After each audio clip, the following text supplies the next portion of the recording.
Vamos lá, turma! Dando continuidade à nossa primeira live, né? Na nossa primeira live nós falamos sobre biologia da reparação do tecido ósseo. Vamos fazer aí uma revisãozinha rápida do que a gente conversou na primeira live. E complementando, deixa eu tirar o óculos aqui porque eu acho que o óculos dá um brilho danado aí na tela. Complementando esse assunto de ortopedia, quando eu fiz a primeira live para vocês, qual era o nosso intuito? A gente conversar do básico da ortopedia, que é como o tecido ósseo vai se reparar, como esse tecido ósseo cicatriza. A partir do ponto de vista de como os tecidos ósseos se reparam, a gente agora precisa entender, se eu já conheço como é a reparação do tecido ósseo, qual que é a reação do tecido ao trauma? Quais são as possíveis ferramentas que eu tenho no meu dia a dia para atuar numa fratura? Eu gostaria de lembrar vocês que nós falaremos especificamente das fraturas dos ossos longos. Por quê? Porque foi a nossa opção no momento e essas fraturas têm uma grande representatividade na casuística de pequenos animais nas nossas clínicas, nos nossos serviços de cirurgia. Ô Fabião, boa noite. Então, pessoal, a escolha por falar das ferramentas, e por que eu falo de ferramentas? Você que já esteve no nosso curso presencial, em algum lugar do Brasil, aí, por onde a gente já passou, ou você que já foi meu aluno, ou você que já teve aula na pós, você lembra que eu trazia cada método terapêutico desse com a figura de uma ferramenta na sua caixinha. Lembra da caixa de ferramenta do seu avô? Lembra da caixa de ferramenta do seu pai? Ou a sua própria caixa de ferramenta? Cada vez que você entende o mecanismo, a física, como esse método que você está aplicando funciona, ele é uma ferramenta na sua caixa. Você pode usar a mesma ferramenta em situações clínicas diferentes, mas eles são ferramentas, por isso que eu faço essa analogia. Então, na nossa primeira live, nós entendemos como os tecidos ósseos reparam, nós vamos falar um pouquinho aqui de novo, e agora nós vamos falar das ferramentas propriamente ditas, ou seja, quais são as principais. Chico, você colocou aí pino, cerclagem, banda de tensão, as placas e os fixadores externos. Eu estou vendo aí que está faltando parafuso leg, está faltando parafuso neutro, está faltando interlock nail. São ferramentas que a gente usa um pouquinho menos na rotina. Por exemplo, haste bloqueada, interlock, eu, Chico, não trabalho com haste bloqueada, então eu optei por não colocar, mas isso não quer dizer que não existam fixadores circulares, Ilizarov e assim por diante. Tudo bem? Então, antes da gente entrar nas ferramentas propriamente ditas, eu gostaria de conversar com vocês o seguinte. Lembra que quando a gente estava falando sobre biologia da reparação, nós conversamos sobre consolidação primária e secundária. Existem duas maneiras do osso consolidar. O osso pode consolidar de forma primária, sem a formação de um calo ósseo, em que existe a perfeita coaptação dos fragmentos ósseos e existe o restabelecimento da estrutura vascular haversiana, e a esse processo de consolidação primária a gente dá o nome de consolidação haversiana. E existe uma forma do osso consolidar em que você não tem uma perfeita aposição dos fragmentos, em que vai existir um precursor fibroblástico, um precursor fibroso, um hematoma, depois um precursor fibroso, um grande calo ósseo, e aqueles fragmentos, aqueles segmentos ósseos que estão com uma solução de continuidade serão integrados novamente através desse precursor fibrocartilaginoso, ok? Então, consolidação primária ou haversiana são sinônimos, consolidação secundária ou biológica são sinônimos também. Estes métodos, estas ferramentas que nós utilizaremos serão para conduzir o processo de consolidação para a consolidação primária ou conduzir o processo de consolidação para a consolidação secundária. Qualquer fratura pode consolidar primariamente? Não. Por quê? Porque para que ocorra a consolidação primária, eu preciso a perfeita coaptação interfragmentária e mais, eu preciso da compressão interfragmentária. Quando eu direciono uma fratura para a consolidação primária, eu estou reconstruindo a coluna óssea. Então, nós só iremos orientar a consolidação de uma fratura para a consolidação primária quando eu tenho uma fratura de traçado simples. 2 fragmentos, talvez no máximo 3 fragmentos, o proximal, o distal e um fragmento único em butterfly e um fragmento solto no foco da fratura. E há controvérsia se vale a pena a reconstrução dessa fratura. E aí, se você está diante de uma fratura que foge a esta primeira condição de 2 únicos fragmentos, a gente vai orientar a consolidação óssea para a consolidação secundária ou biológica. Lembrando que, se os senhores estiverem diante de uma fratura que atravessa a epífise, a metáfise, ou seja, que eu tenho uma fratura articular, as fraturas articulares são de tratamento obrigatório por consolidação primária. Eu não posso me dar ao luxo de ter degrau, de ter fenda, de ter nenhuma fissura na linha articular. Nas fraturas articulares eu tenho que ter consolidação primária obrigatória. É imperativa a reconstrução. Ok? Revisto esses conceitos de consolidação primária ou secundária. Revisto o conceito de consolidação com ou sem calo ósseo. E adiciona-se a esta temática a questão que todas as vezes que eu for buscar a consolidação primária, dito agora há pouco, há a necessidade de reconstrução dessa fratura, da coluna, da posição interfragmentária. Turma, tá me dando nervoso, os caras estão anotando tanta coisa lá. Não é, tá tudo certo. Tá tudo bem aí? Os caras ficam aqui anotando, eu tô me cagando aqui. Tem 10 mil perguntas, porra. Não tá. Traz o papel higiênico. Tô brincando. Vamos lá. Posto que, para a reconstrução da coluna óssea, para a consolidação primária, eu tenho a necessidade de uma ampla abertura no foco da fratura, a necessidade de dissecção dos tecidos, a minha própria dissecção irá criar um dano tecidual adicional ao dano tecidual que já houve em função do trauma. Então, todas as vezes que eu busco reconstruir a coluna óssea, eu vou obrigatoriamente fazer um acesso cirúrgico. Se eu faço acesso cirúrgico, eu vou destruir os tecidos na minha abordagem cirúrgica, mesmo que seja uma abordagem cuidadosa. Então, a gente diz que para a consolidação primária sempre há um custo biológico, há uma lesão de tecidos adjacentes que podem levar a uma deficiência na vascularização do foco.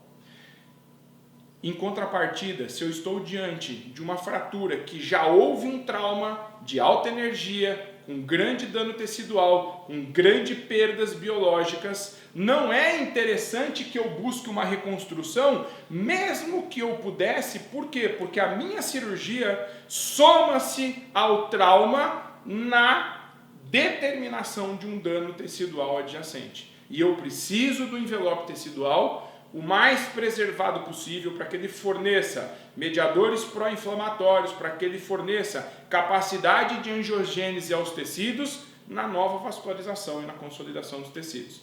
Então, fraturas com múltiplos fragmentos, que já houve dano tecidual importante, eu vou sempre orientar o tratamento para um ambiente biológico de reparação. Até aqui tudo ok, turma? Espero que sim. Se tiver alguma dúvida até esse ponto, a turma vai dar anotar e a gente discute isso no final. Todas as vezes que a gente for abordar uma fratura, então a minha cabeça precisa primeiro pensar, vou na consolidação primária ou biológica? Se eu vou na primária, eu tenho poucos fragmentos, eu tenho um crédito biológico a gastar, e se eu vou na secundária, é porque eu tenho múltiplos fragmentos e eu já não tenho mais crédito biológico, eu não posso mais perder os aspectos biológicos da reparação. Feita esta opção, eu preciso entender que todas as fraturas irão estar sob a atuação de todas estas forças aqui desenhadas. Eu já irei explicá-las. Quando eu faço o planejamento cirúrgico, quando eu faço o planejamento da minha abordagem cirúrgica, eu preciso mentalmente resolver quem serão os elementos neutralizados, quais serão as forças neutralizadas. Então, as ferramentas a serem utilizadas têm que atender ao aspecto biológico, se eu posso ou não, e depois as ferramentas também têm que atender à neutralização das 5 forças que atuarão sobre um osso longo após a reconstrução. E quais são essas forças? A primeira das forças é uma força axial, uma força de eixo, em que existe a compressão, o deslizamento e a compressão dos fragmentos da fratura um contra o outro. A segunda força é a distração no eixo por deslizamento de um fragmento para longe do outro. A terceira força é o deslizamento lateral ou crânio-caudal dos fragmentos um com relação ao outro. A gente chama de cisalhamento da fratura. A quarta força é a rotação de um fragmento com relação ao outro por centralização do eixo, ou seja, eu tenho um fragmento rodando em cima do eixo com relação ao outro. E por último, eu tenho uma força de arqueamento ou flexão dos fragmentos com relação um ao outro. Todas essas forças precisarão obrigatoriamente serem neutralizadas. Na época que a gente amarrava cachorro com linguiça, o colega pegava uma fratura de fêmur,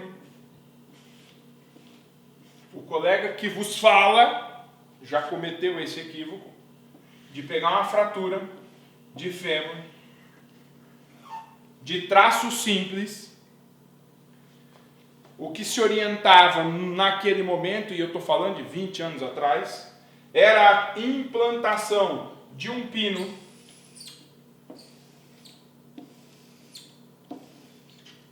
intramedular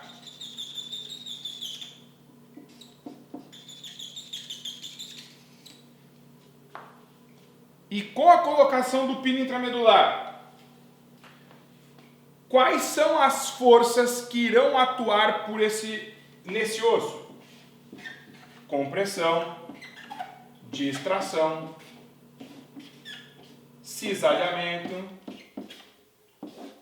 arqueamento e rotação.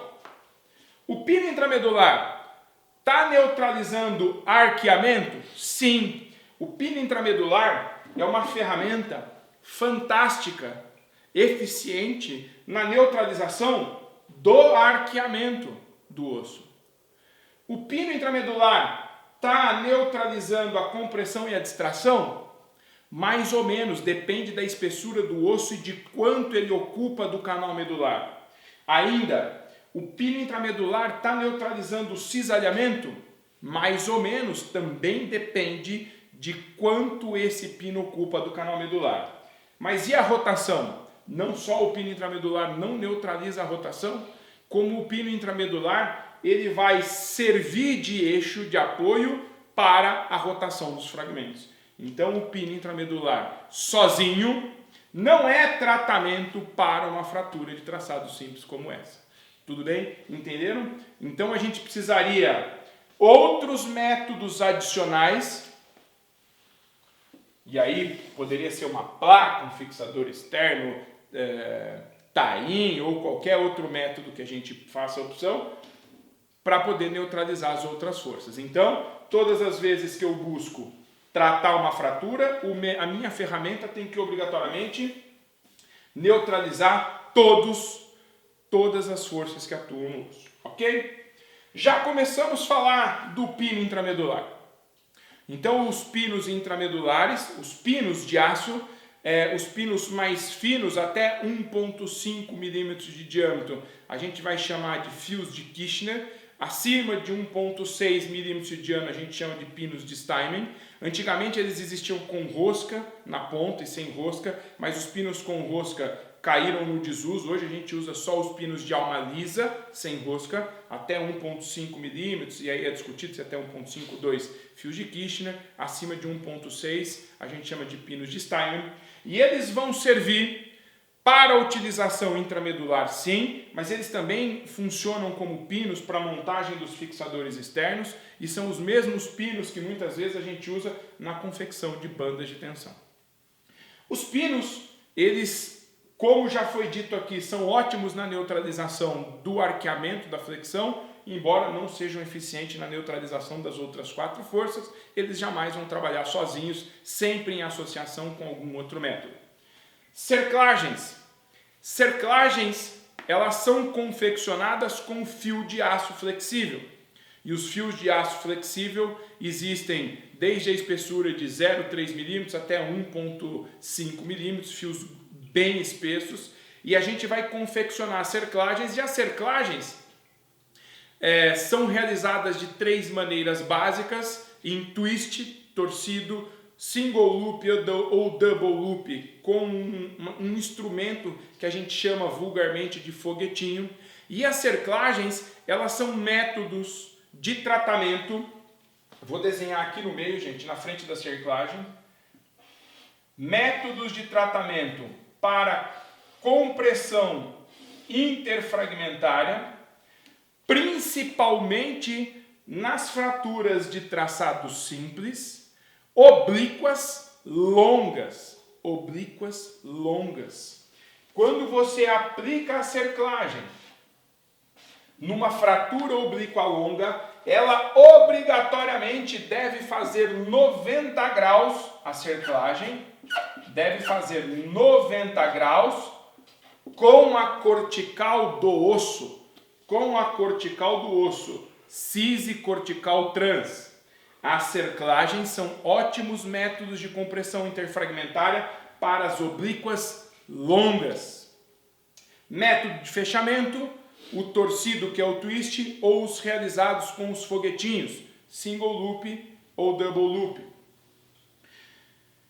Os fios de cerclagem também podem ser utilizados para a confecção das bandas de tensão.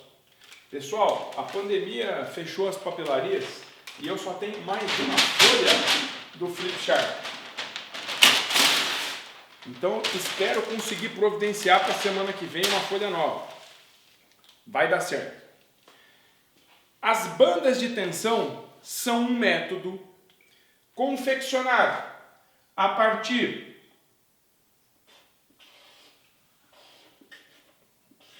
da aplicação de pino fino, fios de Kirchner, combinados com fios de aços flexíveis, que vão gerar um efeito compressivo em uma fratura. O desenho está ruim, mas isso aqui é um calcânio, tá? As bandas de tensão são a combinação da utilização de pinos de Kirchner com fios de aço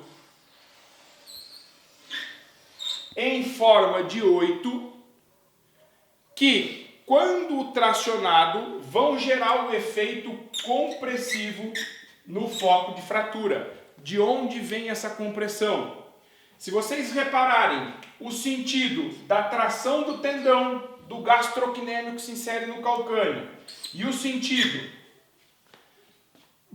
dos pinos e da compressão, eles vão funcionar exatamente como estirantes de barraca de camping. Quando você traciona o estirante da barraca de camping em 2 sentidos contrários, todo o efeito de tração pelo vento, pelas intempéries, vão gerar uma força resultante de comprimir a barraca contra o solo. É exatamente o que a gente busca na utilização das bandas de tensão. As bandas de tensão, o fio de aço pode ser fechado nas duas laterais ou em uma só, e aí existem algumas regras para aplicação, mas ela é um método de compressão interfragmentário fantástico para ser aplicado onde? Calcânio, olécrano, as osteotomias de úmero, osteotomias do trocânter maior do fêmur, compressão da crista da tíbia, seja por uma osteotomia ou por uma fratura por avulsão.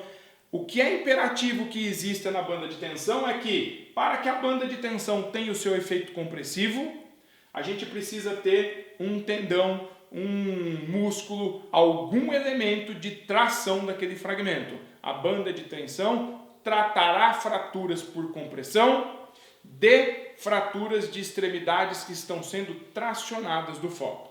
Ok? Agora, falamos dos pinos, falamos da cerclagem e falamos da banda de tensão.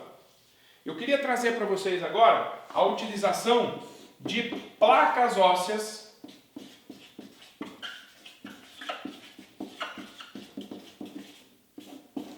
em medicina veterinária.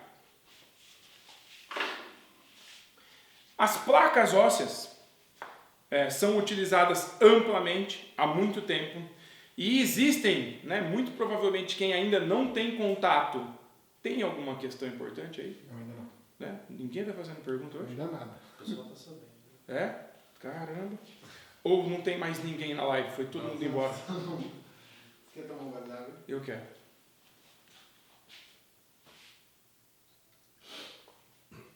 Obrigado. As placas ósseas, existem diversos modelos. Você que talvez não tenha uma intimidade muito grande com ortopedia, quando vê a caixa de um ortopedista perdida de placa, fala, nossa, quanta placa, será que um dia eu vou saber usar todas essas placas? Elas têm diversos modelos. Algumas placas são dedicadas exclusivamente para algumas situações, como é o caso de uma placa de TTA para ligamento cruzado, ou uma placa de TPLO também para ligamento cruzado. São placas dedicadas exclusivas para algumas cirurgias, mas as placas, elas têm mais do que modelos, elas têm funções pré-estabelecidas, bem pré-estabelecidas. Então, nós teremos, a princípio, compressão dinâmica, que a gente chama de DCP. Podem ou não ter a característica de serem placas de baixo contato ao osso. A placa de compressão dinâmica, ela serve exclusivamente para comprimir dois fragmentos fraturados. Da mesma maneira que uma banda de tensão comprime dois fragmentos fraturados, quando a gente fala a banda de tensão comprime dois fragmentos fraturados numa extremidade articular. Quando a gente fala de comprimir dois fragmentos diafisários, a gente precisa lançar a mão de uma placa de compressão dinâmica. Chico, mas o ortopedista que vem aqui na clínica está sempre falando de placa bloqueada, nós falaremos da placa de bloqueio. Mas antes da gente chegar na placa bloqueada, a gente precisa entender qual é o mecanismo de ação de uma placa. As placas comercializadas amplamente hoje no mundo, elas são placas híbridas. Elas te permitem as funções de compressão dinâmica, função neutra, função ponte, função de apoio, que também é uma função das placas, e também você pode usar a placa no modelo bloqueado. Tem as suas vantagens e desvantagens. Então uma placa pode comprimir dois fragmentos, e quando que a gente comprime dois fragmentos? Naquela situação que eu quero a reconstrução da coluna óssea, que eu quero consolidação primária. Só que numa placa de compressão dinâmica, que eu vou comprimir os fragmentos, eu preciso de um acesso cirúrgico mais importante, e esse acesso cirúrgico importante tem um custo biológico. Começam a entender como faz sentido? Esse custo biológico pode ser pago numa fratura de traçado simples, porque eu tenho uma reserva biológica nessas fraturas de baixa energia. A placa de compressão dinâmica, uma placa DCP ou LC-DCP, o mecanismo de fixação dela ao osso é a compressão da placa contra o osso. A principal desvantagem desta placa de compressão dinâmica ou das placas DCP-LC, que são as placas tradicionais, placas padrão, é que eu necessito comprimir a placa contra o osso. E para que haja a perfeita compressão da placa contra o osso, eu necessito de uma modelagem dessa placa. Ou seja, a placa precisa atender a todas as curvaturas naturais do tecido ósseo. Esta modelagem no ambiente cirúrgico, com sangue, com musculatura, com retração, com contração, às vezes é mais dificultosa, é mais complexa do que a gente pode imaginar. Mas as placas podem atender à função de compressão dinâmica. As placas podem ainda atender à função de neutralização. E a função de neutralização, ela vem em que sentido? Imagine os senhores que eu tenho uma fratura de traçado simples com 3 fragmentos. Fragmento proximal, fragmento distal e um fragmento solto ao meio em formato de butterfly. Eu faço a compressão interfragmentária com a utilização de parafusos compressivos. O tutor primário está lá, a compressão fragmentária houve, mas só o parafuso compressivo, o parafuso leg, não neutraliza todas as forças. Então eu vou usar uma placa que vai neutralizar as forças que restaram. E essa placa de neutralização, ela vai atender a forças que o parafuso compressivo não atendeu. Vai neutralizar forças que o parafuso não neutralizou. O que é imperativo na placa neutra é que a fratura esteja completamente reconstruída e a coluna óssea preservada. E aí eu vou utilizar uma placa de neutralização. Na placa de neutralização, quanto na placa compressiva, eu preciso obrigatoriamente preencher todos os orifícios da placa. Ok? A terceira função que uma placa pode exercer, vocês viram que eu não mudei a placa, tá? Só estou mudando a função dela. É a função em ponte. A função em ponte pode ser realizada com uma placa DCP? Pode, ao contrário do que muitos colegas às vezes esquecem, a função ponte não é exercida apenas com a função bloqueio. A função ponte ela é exercida, também pode ser exercida com uma placa LC-DCP, mas tem que atender a algumas exigências. E a primeira exigência da função ponte é que na função ponte, a placa ela vai ser o mais longa possível, os parafusos proximais e distais devem estar o mais distante do foco possível, e eu tenho que preencher, eu tenho que agarrar o parafuso em no mínimo 6 corticais no fragmento proximal e 6 corticais no fragmento distal. A função ponte isola, uma ponte isola uma grande falha óssea. Então a função ponte é utilizada naquelas fraturas com um componente biológico um pouco mais complicado, em que eu vou orientar a fratura para consolidação secundária. Se eu estou utilizando uma placa DCP-LC, uma placa de baixo contato de compressão dinâmica, na função ponte, eu vou usar no mínimo 6 corticais. Espera aí que eu acho que chegou uma pergunta aqui, vamos ver.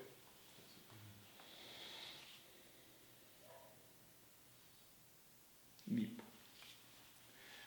Chegou uma questão sobre MIPO. MIPO é uma sigla em inglês para procedimento ortopédico minimamente invasivo. Todas as vezes... Quem perguntou o nome da pessoa? Oi, Verônica, obrigado pelo seu questionamento. Todas as vezes que você estiver abordando uma fratura e orientando ela para a consolidação biológica, você quer que haja menos dano tecidual.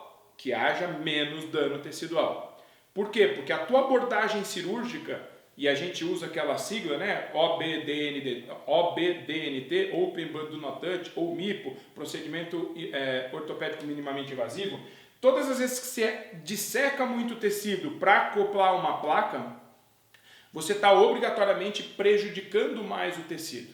Então, quando a gente orienta uma fratura para consolidar por processo biológico, é interessante que se façam mínimas incisões.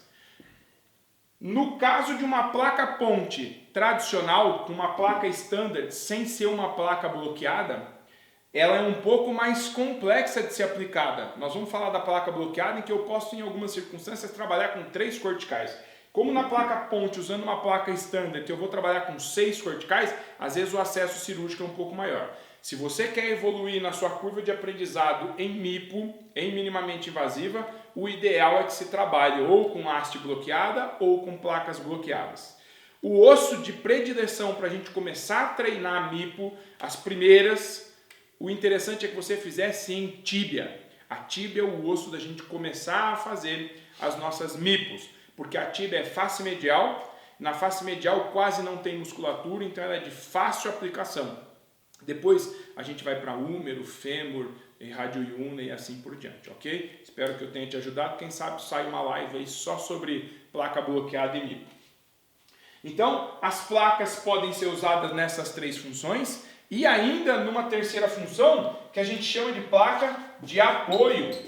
E essa placa de apoio, ela vai ser mais utilizada nas fraturas complexas das epífises, nas fraturas periarticulares. Espera aí que chegou mais dúvida. Vamos lá. Quando posso começar a dinamização? Ana, para a gente falar de dinamização, a gente precisa entender que eu preciso de uma avaliação radiográfica sistemática pós-operatória e eu preciso entender quando o meu paciente está com pouca atividade osteogênica no foco da fratura. Então vamos lá.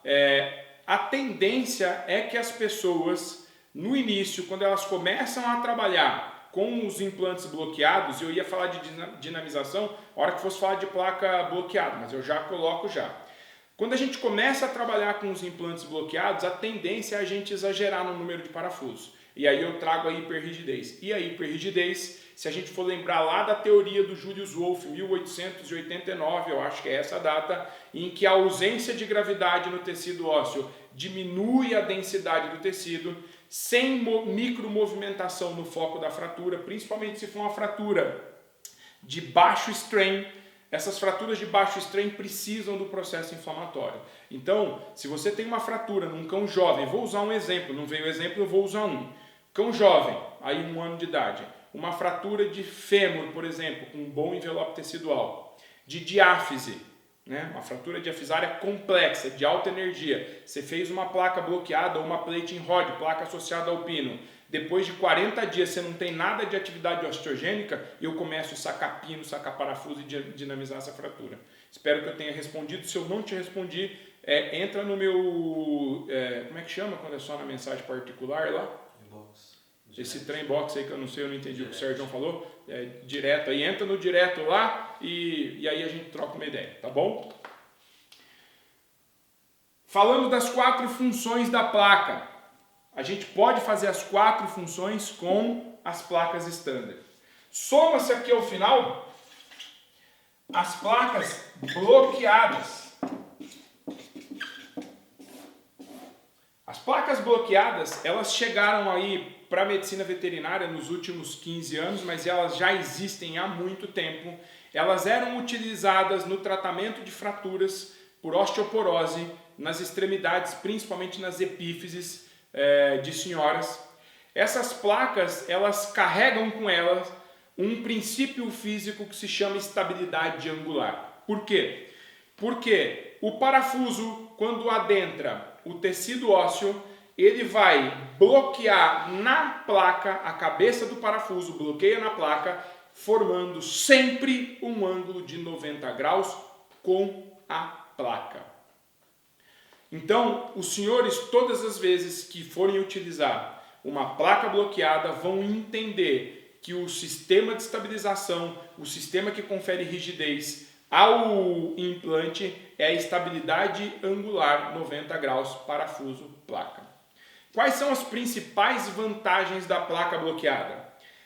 Por existir estabilidade angular, essas placas bloqueadas, só por curiosidade, elas nasceram com o nome de fixadores internos. A gente tem os fixadores externos lineares, que eu acho que eu não vou conseguir falar hoje, porque o meu tempo já está estourando. Mas as placas bloqueadas nasceram com o nome de fixadores internos, porque elas têm a mesma estabilidade angular, a mesma maneira de gerar estabilização que os fixadores externos.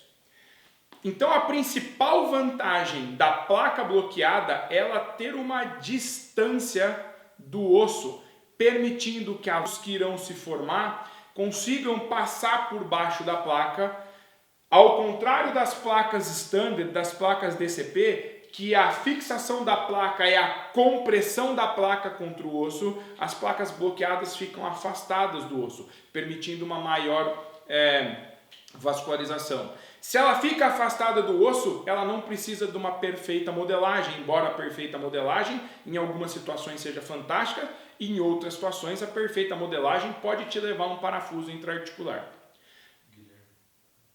Guilherme tá lá. Ah, já vamos falar do Guilhermão aí já. Seja bem-vindo, Guilherme. Então, todas as vezes que a gente utiliza um sistema bloqueado, a gente tem que pensar nessas vantagens que o sistema bloqueado nos traz, que é da estabilidade angular, que é da distância da placa com relação ao osso, permitindo uma melhor vascularização, e lembrar que essa melhor vascularização me confere um potencial biológico de reparação muito mais importante.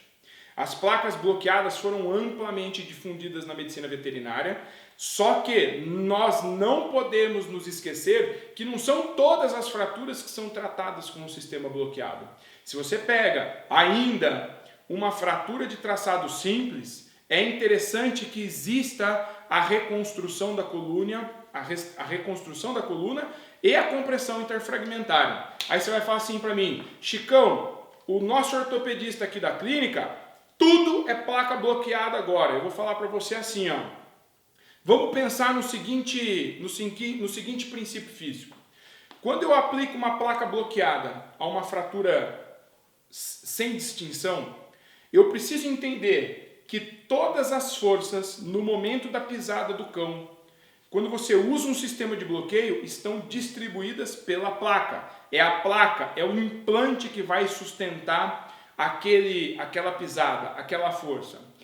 Quando eu uso um sistema de reconstrução da coluna com uma placa de compressão dinâmica, por exemplo, existe a divisão das cargas. A coluna óssea está suportando uma parte da carga e o implante está sendo poupado.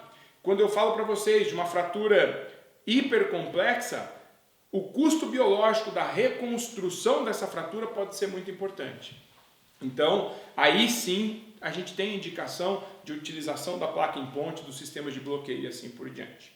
Ok? Chegou pergunta aí? Quanto tempo de live eu estou? 40 minutos. 40 minutos. Então é isso aí. Vamos responder as questões. Qual é a sua opinião no uso de placas em fraturas com processo de infecção bem evidenciado? E quais outras condutas da preservação ou para tentar diminuir a evolução de uma osteomielite? É o Felipe. Felipe, seguinte. Primeiro, obrigado pela contribuição aí, é sempre importante trazer as contribuições.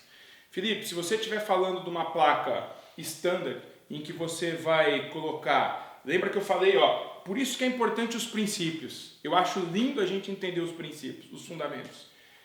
Placa standard, qual que é o meio que eu fixo a placa ao tecido ósseo? Como é que é o modus operandi dessa placa? É compressão da placa contra o osso. Se você tem uma osteomielite, uma infecção no tecido ósseo, já está contraindicado, porque você está criando um espaço de compressão avascular em que você não vai ter sangue chegando com antibiótico, ok? Se você estiver falando de uma placa bloqueada que vai trabalhar como um fixador interno, distante do osso, eu não vejo por que não utilizar, e eu já utilizei. Métodos de tratamento das infecções ósseas. Você pode migrar desde implantes de antibiótico, e a gente usa um fio de cerclagem com cimento ósseo embebido em antibiótico, a gente chama de colar de pérola, e nos casos um pouco mais avançados, a gente às vezes faz retalhos omentais para melhorar a vascularização do tecido e fazer com que o antibiótico chegue com maior efetividade, remover os implantes, tratar a instabilidade, tudo isso vai ajudar no tratamento das infecções ósseas. Espero que eu tenha te respondido. Se não respondi, a gente desenrola um pouco mais profundamente o assunto. Sem dúvidas. Pessoal, Meu compromisso eram lives de 40 minutos, que a gente pudesse trazer um conteúdo de verdade que enriquecesse vocês. Espero que vocês tenham gostado. Quarta-feira da semana que vem, às 19 horas, nós teremos uma live e vai ser a primeira que eu vou fazer nesse modelo de divisão de tela com um cara que eu acho fantástico, Dr. Guilherme Dalago. Eu conheci ele num curso de osteotomias corretivas. Nós acabamos trocando ideia várias vezes aí sobre todas as nossas atividades de ortopedia. E assim, é um cara, eu acho que ele é um pouco mais novo que eu, embora eu pareça fisicamente muito mais novo do que ele. Guilherme, desculpa a brincadeira, mas assim, é um cara fantástico, de um conhecimento profundo, e nós falaremos sobre as luxações patelares. Nós vamos falar de luxação patelar e osteotomia corretiva. Eu acho que é um assunto importantíssimo para discutir com você, colega, que já faz ortopedia, e com você, colega, que é clínico. Por quê? Porque as luxações de patela, gente, não são simples casos só de aprofundamento de sulco e imbricação de retináculo, não dá mais. A gente precisa discutir a questão das osteotomias corretivas de maneira mais responsável. Mais uma vez, você que ficou até o final, eu gostaria de agradecer profundamente a sua presença, a sua contribuição, o seu questionamento. Queria lembrar vocês que eu tenho um site www.chicopupupro.com.br. Nós temos aulas gratuitas sobre conteúdos com essa mesma pegada que eu gosto de fazer, básica, do ponto de vista da fisiologia, do funcionamento das coisas. Eu tenho o meu curso, que é meu quarto filho aí, que é o nosso curso de técnicas cirúrgicas básicas, se chama o Beabá da cirurgia veterinária, em que a gente discute questões profundas para construir o alicerce do cirurgião. Se você se sentir confortável e quiser adquirir, eu vou ficar muito feliz. Tá bom? Espero que vocês tenham gostado. Dúvidas que surgirem aí, vocês podem mandar no direto lá, não sei como é que fala esse trem aí. E é isso aí, live semana que vem, quarta-feira, às 19 horas. Tô perguntando qual é o site de novo aqui. www.chicopupupro.com.br. Semana que vem uma live imperdível. Eu acho que eu sou o cara que mais vou curtir a live, porque o Guilherme é concurso, ele é outro nível, é outra pegada. Tá bom? É um presente que eu vou trazer para vocês. Espero que vocês tenham gostado, do fundo do coração, um super abraço. Até quarta que vem.